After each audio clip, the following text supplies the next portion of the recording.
city of palaces and castles.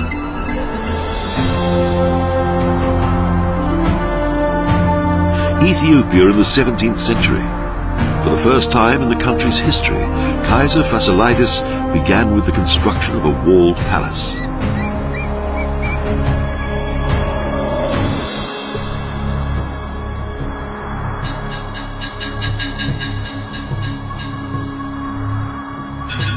Until then, the emperors of that time took part in various campaigns during the dry season. Only during the rainy season was the court located in a camp.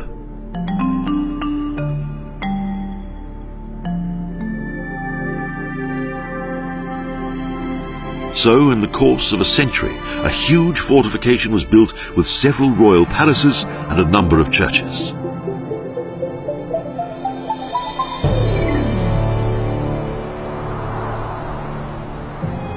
Emperor Johannes, son of Fasilides, took over the throne after his father's death in 1667, when he had the palace considerably extended.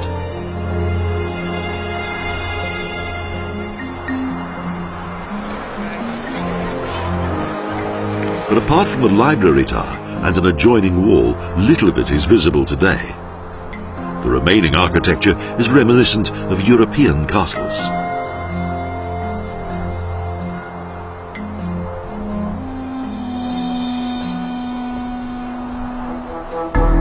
The next emperor, Fasilides' grandson Iyasu I, had a further two-story palace built close to the original one.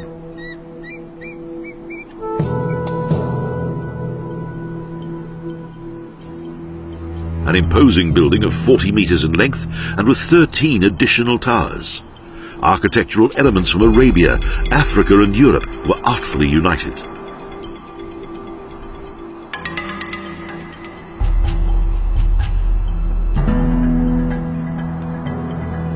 Here too, a tall, domed main hall, used mainly for formal events. However, the emperor's living areas were far smaller.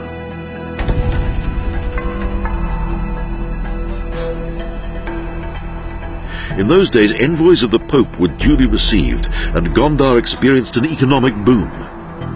Local art also enjoyed a period of prosperity.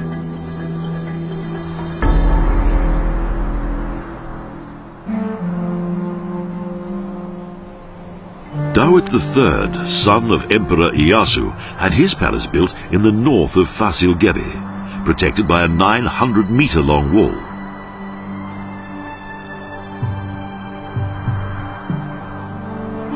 The large ballroom was known as Singer Hall because within it were held contests of wandering minstrels, and Dawit played the harp. Today, the lions' cages are empty, but Haile Selassie, the last emperor of Ethiopia, possessed one as a symbol of his origin, as having been from within the Judah tribe.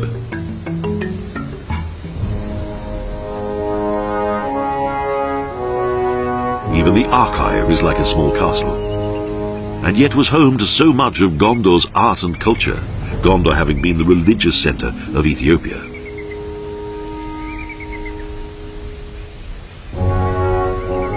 In 1668, a council gave the last Roman Catholics the choice of changing to the Orthodox faith or leaving the country. The former Turkish baths are now in ruins, but they were very much in evidence at that time and no doubt gave much comfort to those who used them.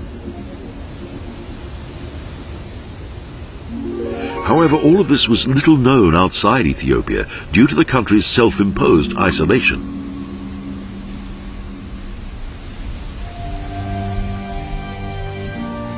Under Emperor Bakafa, imperial power was consolidated for the last time. He too had a palace built within the Fasil Gebi.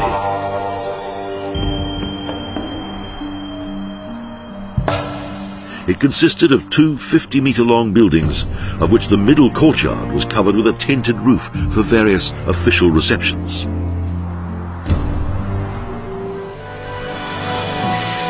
Empress Mentuan, who ruled most of the time for her son Iyasu II, allowed the palace to be built.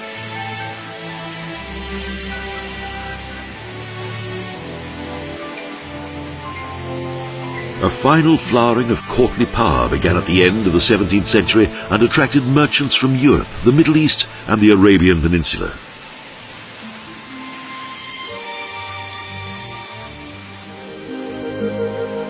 Just outside the city centre, a sturdy wall surrounds a garden planted with trees, at the centre of which is a castle and moat, the bathroom of Phasaelidus.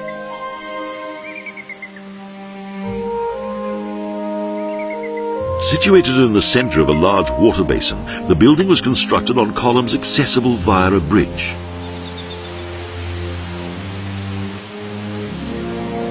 On the ground floor, the emperor took off his royal insignia, undressed in the window recess, and then had his bath on the balcony.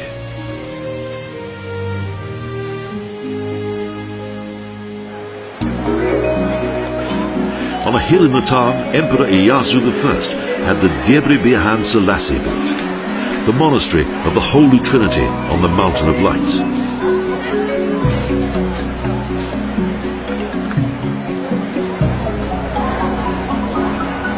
Through a gate tower, both men and women believers entered the complex, which was encircled by a wall, and gathered in the courtyard around the church.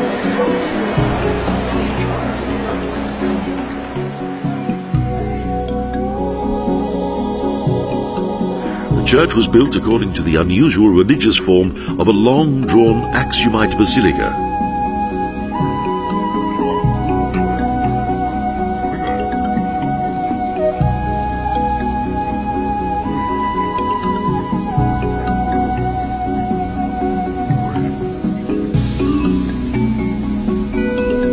Simple images of Jesus, the Holy Trinity, and Our Lady decorate the external gallery, protected by a canopy supported by numerous columns.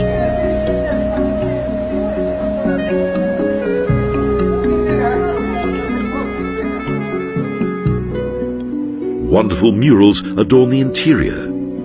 On the walls there are elaborate biblical scenes and motifs of traditional legends.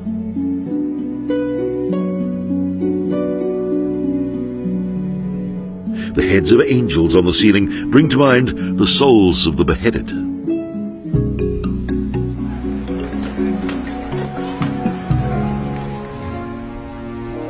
On another hill is the complex of Qasqam, well protected behind strong walls, with the Debrecen High Church and the Empress Palace.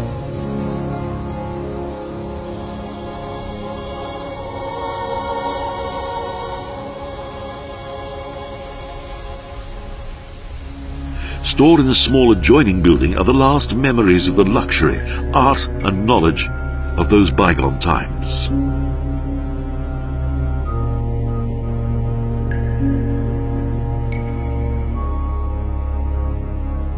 And the remains of the Empress and her son.